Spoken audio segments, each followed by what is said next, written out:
Halo, apa kabar semua? Kita berjumpa lagi di Awal Mula Studio. Sebelum mulai jangan lupa subscribe dan like terlebih dahulu agar tidak ketinggalan video-video menarik lainnya.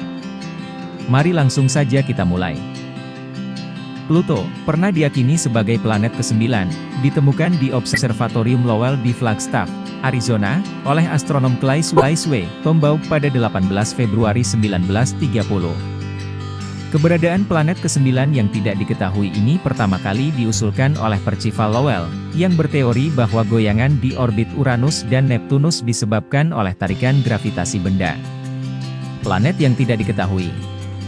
Lowell menghitung perkiraan lokasi planet ke-9 yang dihipotesiskan dan mencari selama lebih dari 1 dekade tanpa hasil.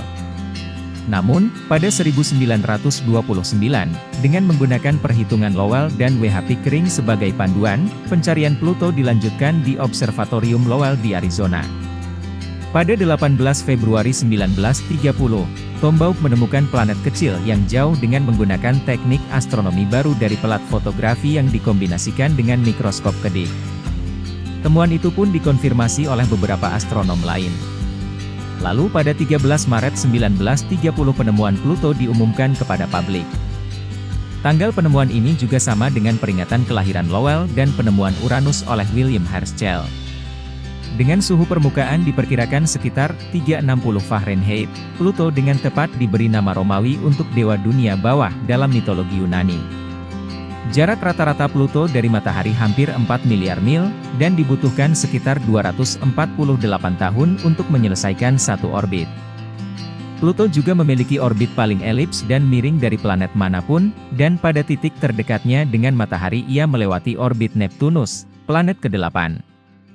Setelah penemuannya, beberapa astronom mempertanyakan apakah Pluto memiliki massa yang cukup untuk mempengaruhi orbit Uranus dan Neptunus.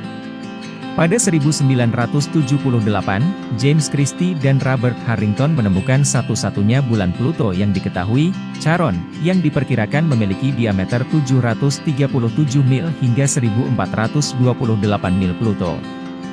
Bersama-sama, diperkirakan bahwa Pluto dan Charon membentuk sistem planet ganda, yang memiliki massa yang cukup untuk menyebabkan goyangan di orbit Uranus dan Neptunus. Namun, pada Agustus 2006, Persatuan Astronomi Internasional mengumumkan bahwa Pluto tidak lagi dianggap sebagai planet, karena aturan baru yang mengatakan bahwa planet harus membersihkan lingkungan di sekitar orbitnya. Karena orbit bujur Pluto tumpang tindih dengan orbit Neptunus, ia didiskualifikasi dan tidak termaksud dalam planet lagi. Walaupun bukan menjadi planet ke-9 karena letaknya yang paling ujung, Pluto oleh Yao ditetapkan sebagai planet Katai pada 24 Agustus 2006 karena mempunyai beberapa persamaan dengan planet lainnya. Tak puas sampai di situ, pesawat Nirawak New Horizons buatan NASA dikirimkan khusus untuk menjelajah dan mencari bukti soal status Pluto. Dan sejak Januari 2015, misi New Horizons sudah melakukan penjelajahannya. Baru setengah tahun menjalankan misinya, New Horizons sudah menemukan beberapa fakta yang cukup mengejutkan.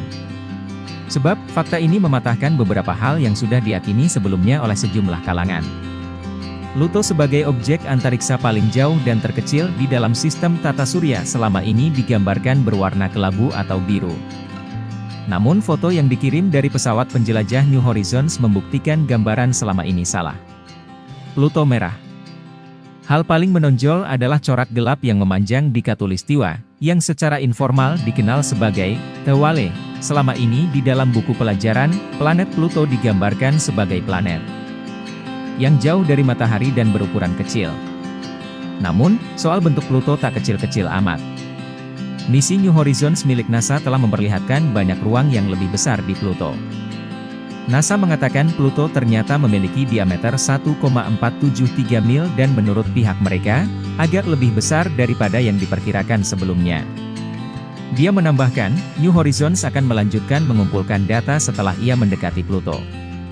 Sumber tenaga pesawat ini memungkinkan untuk beroperasi di luar angkasa selama 20 tahun ke depan. Pluto kemungkinan lebih bisa dihuni dari yang diperkirakan sebelumnya oleh para ilmuwan.